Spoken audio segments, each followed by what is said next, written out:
The Gobi Desert is the largest in Asia, spanning 1,000 miles or 1,600 kilometers. Tucked away in the part of the desert in the northwestern Chinese province of Gansu is something that looks out of this world.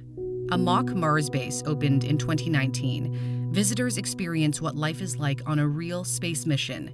This is not just for show. This is a glimpse of Beijing's bid to become the next space superpower.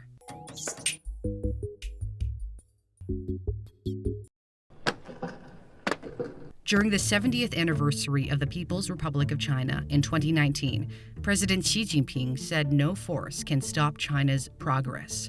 He wasn't just talking about dominance on Earth, but in space.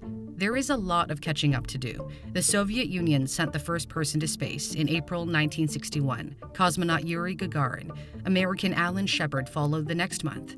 Meanwhile, China took 4 more decades to get there. The first Chinese astronaut to go was Yan Liwei in 2003. However, Beijing believes it can conquer space. Just look at the name it gives its rockets, Long March. The Long March refers to the famous military tactic by the communists when they were nearly defeated by the nationalists during the Chinese Civil War. Under the leadership of Mao Zedong, the communists retreated on a brutal 6,000-mile, 10,000-kilometer trek starting in 1934. They used that escape to regroup, rebuild, and eventually win the war. In the same way, victory in space could come after much struggle, and it's already gotten a small taste of it. In December 2018, China went where no human or machine had ever gone before, sending the Chang'e 4 lander and rover to the far side of the moon. And this is simply the beginning. China aims to build a research station at the moon's southern pole, a region of particular interest because water is likely to exist frozen in the craters.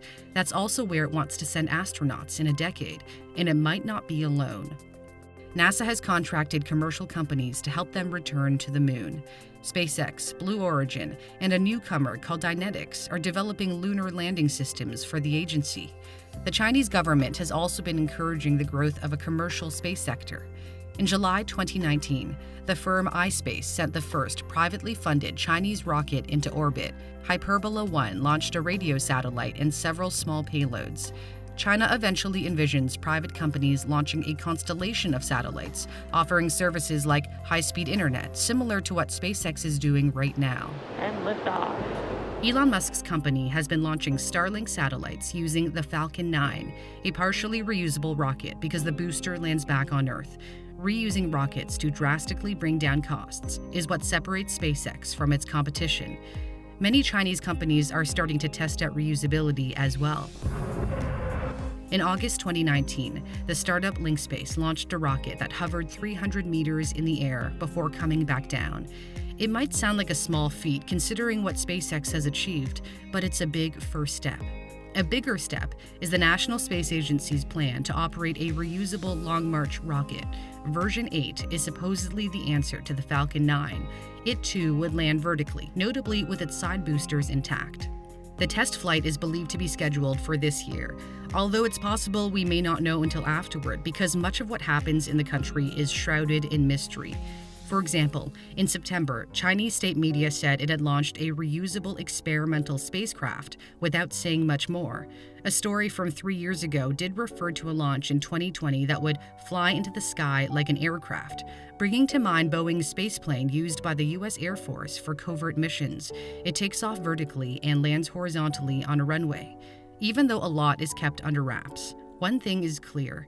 China will not be going to the International Space Station since U.S. Congress banned them due to security concerns. So what do you do when you're not welcome at the ISS? You build your own. The Chinese space station is slated to be completed by 2022. Beijing has already inked a deal for European astronauts to visit. That's NASA's partner, the European Space Agency. Besides the station and the moon, China's next ambition is to get to Mars. In July, the Tianwen-1 rover headed on a path to the Red Planet. The expected arrival in February next year coincides with NASA's Perseverance rover landing on Mars. The Super Heavy Lift Long March 5 launched the Chinese rover. It's the country's biggest rocket so far, yet it will be small in comparison to the Long March 9, currently under development, which will be used for crewed missions to deep space starting around 2030. It's similar in size to NASA's Space Launch System from missions beyond Earth's orbit, with bigger versions to come. SpaceX's Starship towers over them all at 120 meters. But Long March's carrying capacity is set to be similar to Starship's, reportedly holding 140 metric tons to low Earth orbit. Starship will carry over 100 metric tons, and up to 150 for optimized versions. There is a big difference between the two. The Long March 9 is not reusable, whereas Starship will be fully reusable, which makes SpaceX untouchable for now. But China is making inroads to the point where other countries are trying not to get left behind.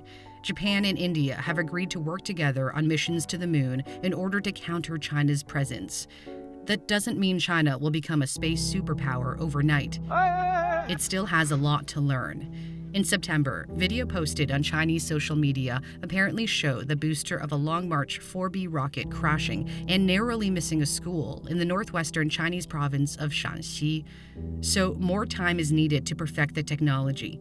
If there's anything we've learned about China, is that it learns fast, like in manufacturing, where it worked efficiently and raced ahead of the pack. Despite the long road or long march ahead, when China is set on conquering an industry, there appears to be no stopping them.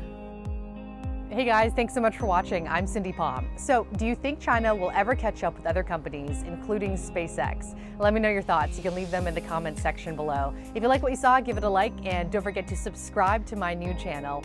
A big shout out, as always, goes out to my patrons, including my Patreon producer, Nino Johnny. I will see you all very soon.